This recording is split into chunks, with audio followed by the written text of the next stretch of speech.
Shabbat Shalom, greetings to you all. There is some construction going on where I am, so hopefully it won't interrupt and interfere too much. Anyhow, I hope you're all having a fantastic year and that you all had a great new moon the other night. It was the new moon of Aquarius, a time to usher in a higher view of life, of meaning, and of mankind. Now, you may notice yourself wondering more about the nature of things, how the world works or should work, and you actually may find yourself simply stepping back and seeing the bigger pictures of life. Now, there's also been a lot of things going on in the news regarding different branches of religious institutions, regardless of the religion.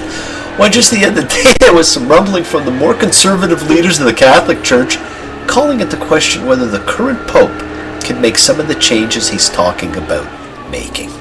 But I, of course, do tend to see a little bit more with the branches and education system of Judaism than with the others. JTS and the conservative branch, and it's realizing its need for a dynamic and entrepreneurial new level of leadership. Hebrew Union College and the Reform branch. It is the oldest rabbinic seminary in North America and constantly reinventing itself. Aleph and the Alliance for Jewish Renewal, to some a much more mystical and musical and all-inclusive form of Judaism. And there's Reconstruction Judaism and its debate about interfaith clergy. And of course, my congratulations go to JSLI and its ordination of its 100th rabbi, another all-welcoming branch. And I always wonder why there has to be branches at all. Why can't we all just get along and accept one another, regardless of religion? Branches should have been left to the 7-branch menorah of the tabernacle, individual lights working together to illuminate, or to trees, all the branches supporting each other in their obtaining sunlight and foodstuffs to help the tree grow and thrive. We instead have created branches in order to be divisive and to feed ego. Now, why should there be different religions? Never mind different branches. As the old saying goes, put out the dog, Ma. Now, believe it or not, we're all in this together. Different parts of a greater whole. Together we'll stand, divided we'll fall. Come on now, people, let's get on the ball and work together. Come on, let's work together. Or hey, as the Beach Boys say, wouldn't it be nice? Yes, it would. Now, some of you have noticed a huge difference between Genesis and what we have read in Exodus so far. And there's a lot of differences. Now, for one, in all probability, the author and the timing of when it was written. But what everyone seems to have noted particularly was that the God of Genesis was the God of everyone and everything, the Creator God. No one was reported as having practiced a particular religion. Even the patriarchs were not branded as one religion or another. You simply saw the occasional offering and that was all. But the God of Exodus, he's more exclusive. It's a mere 400 years after Joseph, and Exodus sets up a battle between formalized structures. The God of the Exodus appears much more regimented, militaristic, and demanding, and reflects more the characteristics of man and his ego-driven ways. And yet, technically there was still no spiritual practice associated with this God, which we are aware of. Friends, God's Spirit hovered, and he breathed his Spirit, Ruach, Spirit, soul, into creation. Now, man took that Spirit and made religion. And for many, that is a giant step backwards. But it is what we have to work with, so let's work together to make it better, to make it all-inclusive, to bring spirit back into spirituality. Our job is not to prove or disprove God or the spirit of creation. We only need to learn from the great lessons of all the holy writings the world over. They all say the same things in slightly different languages, and they all speak to the great spirit of creation, to freedom, to honoring and sharing existence with all. They can be branches uniting instead of dividing. Everything everywhere is connected, and you only hurt yourself when you hurt anyone or anything anywhere in the cosmos. Now, I also had a great question about something that actually comes up in this week's Parsha, but which I was not going to talk about at all, regarding the practice of redeeming or consecrating the firstborn. In Exodus 13:1, God says, each firstborn man and beast is mine. Now, it's something not really talked about much. And it's probably an indication of a much earlier time, before the Levites were allocated the priesthood. See, the human firstborn are to be dedicated to God, it's called. and the animal firstborn are to be sacrificed to God. Now, sometime later, the Levites claimed priesthood for themselves and made it their exclusive province. Now, thank you, Jay, for that great question, and I do love all of your questions. You say yes, I say no. You say stop, and I say go, go, go. Vayomer Adonai al Moshe, bo el Paro. And the Lord said to Moses, go into Pharaoh. Hello, I'll call you back. Friends, this week we have Bo. Sometimes come, sometimes go. Just for fun, let us change a few names as we read from the book of Names. Let us read as biblical man would have understood. Would that he could read. Exodus 10:1. And he who causes being said to Moses, come into Pharaoh, because I have made his heart and his servant's heart heavy for the purpose of my setting these signs of mine among them. Now we would read and say the Lord or Adonai for the name of God written in the sentence. But biblical man would say the name knowing its meaning, he who causes being. And remember, Bo can be either come or go. But the thing to notice is that here we have the reminder God controls Pharaoh and is doing what he or she is doing to show his signs of being known, to make his name known. And right now the signs of the plagues. And the final big 3 plagues are read this week. And possibly there's even a hint of the signs yet to be. That, my friends, will be the sign of freedom, because these moves lead to freedom and the rallying cry for everyone, everywhere, of all time, wanting to be free. Israel in Egypt, land, let my people go. Now the fact is that the Torah does not present the plagues as punishment to the Egyptians for enslaving the Israelites, but rather as signs by which God will become known.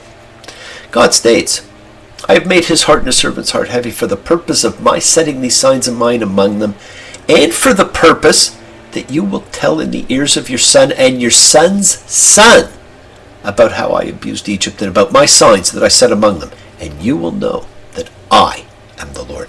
Now it's an interesting shift that took place. Did you notice? The rationale of establishing God's enduring fame shifts here from the global scope of Exodus 9:16, that my name be told throughout the earth, to consideration of educating the future nations. The particular importance of the Exodus story is that it served as the foundational narrative for the nation. The Exodus story defines the nation. And Passover and the Passover ritual, which commemorates that story, is the cultic enactment of membership in the nation. That is established in this parsha along with the calendar and the counting of time. Now we have our 8th plague occur, a locust swarm, so thick it will cover the land and eats what's left of the food. Exodus 10:5. And it will cover the eye of the land, and one won't be able to see the land, and it will eat the remains of what has survived that is left to you from the hail, and it will eat every tree that is growing for you from the field. Wow, every plague seems to wipe out everything that exists. But these plagues are just worse. And it leads to the shocking realization when Pharaoh's advisors say to Pharaoh, don't you know yet that Egypt has perished? What a term, perished. And of course, it is described using the terms and words of creation. Now once again, Pharaoh lets them go. Once again, God hardens Pharaoh's heart. The display of power continues. This time darkness, but it's a different kind. It's a palpable darkness, a darkness you can feel, lasting 3 days. Beyond anything that could be considered natural. It's so dark you could not see in front of you. You couldn't even see a candle lit if you lit a candle. But there was light in the Israelite homes. Now this is a fantastic metaphor.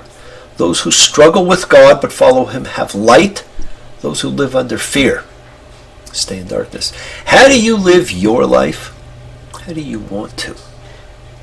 And once again, Exodus 10:27. And he who causes being strengthened Pharaoh's heart, and he was not willing to let them go. Now, not satisfied with the unbelievable destruction such that Pharaoh realizes Egypt is perished. Exodus 11:1. And the Lord said to Moses, I'll bring one more plague on Pharaoh and on Egypt. After that, he'll let you go from here. It has been decided The halting, Passover, is coming. And Moses said, he who causes being said this, in the middle of the night, I am going through Egypt. Now notice, I am going through Egypt. God himself. The later Jewish tradition, presumably unable to bear the thought of God personally passing through Egypt and killing and causing the deaths, introduced the horrible concept of the angel of death. But friends, there is no such thing as an angel of death in the Bible. The text is explicit that God personally passes through Egypt and every firstborn will die, man and beast. Wow, what devastation. All this in order to introduce yourself and your name.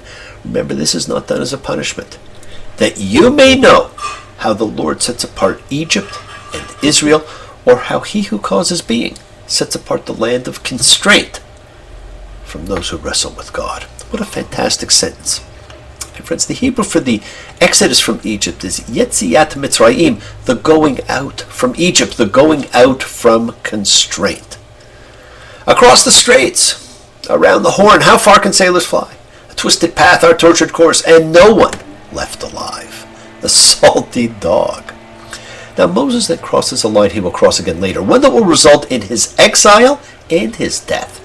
He will supersede God, and perhaps it's a lesson in the danger of ego. Even the great prophet Moses may have succumbed to the dangers of ego. But we'll talk about that at a much different later time. Now, one of the most important rituals in Judaism is given. And it is so important that we are told it is to be commemorated as an eternal law. And it has 3 component foods to it, and each represents something. A lamb is to be slaughtered, and its blood used to mark the doorposts of the homes, so that God would know where to halt. That's what Pesach means, halt, during the slaughter of the firstborn. And the lamb is to be eaten with unleavened bread on bitter herbs. Now the blood is the sign, and blood, of course, is the life force of the animal kingdom, of which we are a part. We eat the animal. We eat bitter herbs, which is the vegetation of the earth, and we eat unleavened bread, which is the bread of the priest, the holy bread, a bread which does not rise and has no ego attached to it. Exodus 12:14. And this day will become a commemoration for you, and you shall celebrate it through your generations and eternal law. 7 days you shall eat unleavened bread, and you will have a holy assembly on the first day and a holy assembly on the 7th day. And you shall observe the unleavened bread, because in this very day I brought you and your masses from the land of constraint. Now that may be it for real instructions, and yet we have managed to take the celebration as was held during the end of the Second Temple period, and now stretch it to anywhere from 4 to 7 or more hours. And it will be when your children say to you, what is this service to you?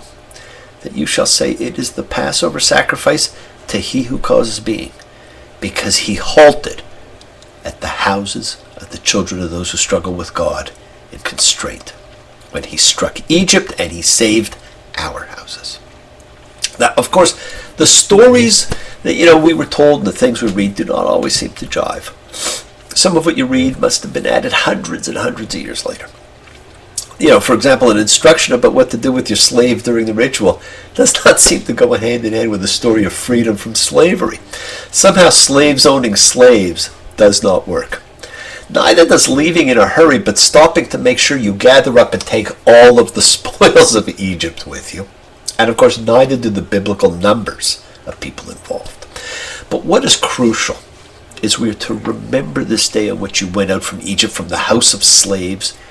For by strength of hand the Lord brought you out from here, and you shall tell your son on that day, saying, for the sake of what the Lord did for me when I went out of Egypt. Zakar et hayom hazeh asher yesatem mim mitraim. The verb used for remember, zakar. It's an interesting one because it suggests both the rational act of remembering and the ritual act of commemoration. And for the future, all commemoration is based on the Lord bringing freedom. And friends, the Exodus is on. The Parsha ends as one of the daily miracles takes place, one we will talk much more about later. Exodus 13:20. And the Lord was going before them by day in a pillar of cloud to lead them on the way, and by night in a pillar of fire to give them light to go by day and by night, fire and cloud. The sign of the God of the Exodus is fire. From the burning bush to the fire like hail to the great epiphany of Sinai, the great signs of God come with fire. The sign of the mystery, the glory, the wisdom, and the expanse of God is cloud. And so the small few-line passage invokes the four elements of creation, which are necessary for any activity we succeed at.